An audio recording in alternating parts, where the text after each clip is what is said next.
on paper, you have basically local councils that they never had elections. They actually were going to have elections in 2024, and then Turkey got really mad, and the U.S. pressured them not to have elections. Basically, it was a series of councils starting at the neighborhood, going up to the province, and these have like executive councils, education directorates, etc., like various sort of normal government offices. Every board is headed by a man and a woman. And as well, they put like a heavy emphasis on trying to have like a representative, or at least a diverse cast of people from the different ethnic groups represented in the area. Underneath this, you have cadres, who are the veterans from the PKK movement. The PKK movement having entered Syria in 1980, arguably being the most popular movement amongst Syrian Kurds, though in a quite tense, or maybe representing a plurality. But anyway, so you have thousands of Syrians who had joined the PKK and were relatively well represented in its leadership.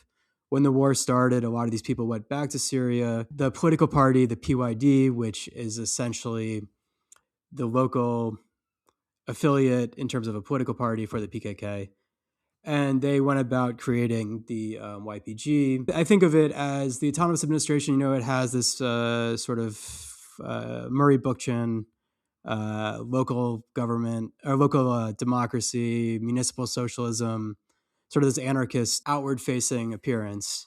But on the inside, it never really left the Leninist organizational practices of the PKK. The decision-making within the autonomous administration is quite hazy.